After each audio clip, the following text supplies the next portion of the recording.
Before I begin, I would like to state that this is not meant to offend any individual nor groups of people. The statement that I make later is just a theory.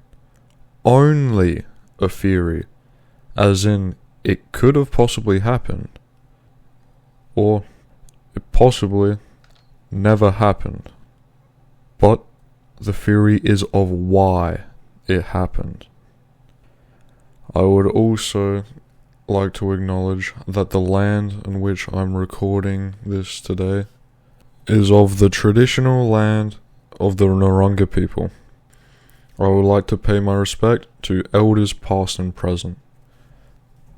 With that said, hope you enjoy. Australia, the land of many nicknames, one of them being the land down under. Though there was a time that Australia was not the Australia we see today, I would like to state the term British propaganda. Please keep that in mind for later. Terra nullius. The term pretty much meant unoccupied land to the British Empire and European countries and fellow empires, including the Spanish Empire. On the 26th of February, 1606, Australia was first discovered by a Dutch explorer to the name Willem Janszoon, though just the northeast region. Janszoon thought it was just a part of Papua New Guinea. Fast forward, the British Empire and the Spanish Empire have been finding and conquering land, taking homes and lives in the process to make their flags grow higher. Both of them had been staring at terra nullius, waiting for each other to try and make a move. It was a race between the British and the Spanish. Who would take the absent land first? On the 26th of January, 1788, the British won the race. The first fleet, led by Captain Arthur Phillip, arrived at Port Jackson. They soon established the New South Wales, NSW, and the date is recognised today as Australia Day, but it has been named Invasion Day many times. The NSW colony was soon met by the actual owners of the once uninhabited land that is known as First Nations Australians. Keep the term First Nations Australians in mind for later.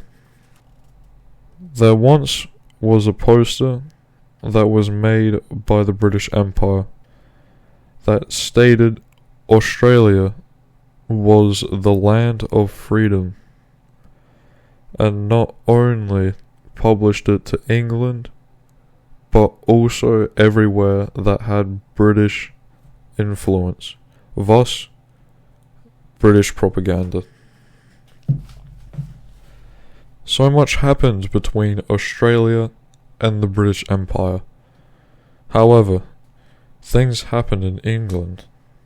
Charles John Hotham Dickens, better known as just Charles Dickens. Charles was an English novelist, journalist, short story writer, and social critic. He created some of literature's best known fictional characters, and is regarded by many as the greatest novelist of the Victorian era. By the way, if you don't know, the Victorian era means within the time of reign of Queen Victoria. Please keep her in mind for later as well. Charles Dickens lived in a miserable life. He put his life into his books. into many characters of his, like Fagin in Oliver Twist. They were just him. Little Dormant was a tale about his dad in debt jail, hard times told his life when he tried to leave his wife. Little Nell's death was about his departed sister-in-law, and the story about David Copperfield working in a factory was actually just Charles Dickens. To top that, when he became a success, his family asked for money. He then wrote that in one of his books, which people simply said was funny. The Second Industrial Revolution was around the time of the Victorian era, though while this was happening in the East, Emperor Meiji, or Mutsuhito, decided it was time for Japan to be seen as equal or superior to the Western superpowers, like Britain and Spain, thus creating the Meiji Restoration that formed Japan into more of what it is today. A bit irrelevant. Now, the theory. To put it simply, so I won't be saying something bad, Charles Dickens once wrote some pretty nasty things about First Nations Australians in one of his books that was later published to the British Empire, or simply everywhere with British influence. Therefore, British propaganda. Queen Victoria probably saw how much influence Charles Dickens had on the population of the UK, and seeing the potential, plus the fact that Charles was not a part of the royal family, meant Charles was closer to the British population by soul than she was. Seeing that fact, she would have come up with an idea. Victoria would have made a meeting or sent letters to Charles Dickens, stating that he should say the nasty things in exchange for something like a lot of money or better living arrangements. To which A, he accepted and wrote it, proceeding to get the reward, though he may have felt remorse and or regret for his actions.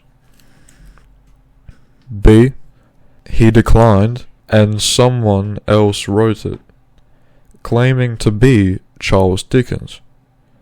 Or C, which is the more likely option. Charles declined. Victoria was not happy about it.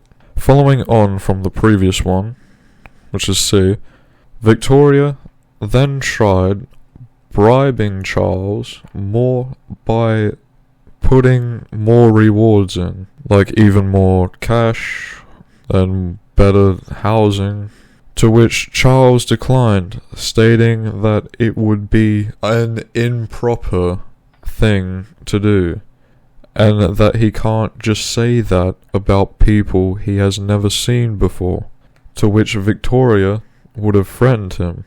Thus, he had to, and afterward, he gained minimal reward.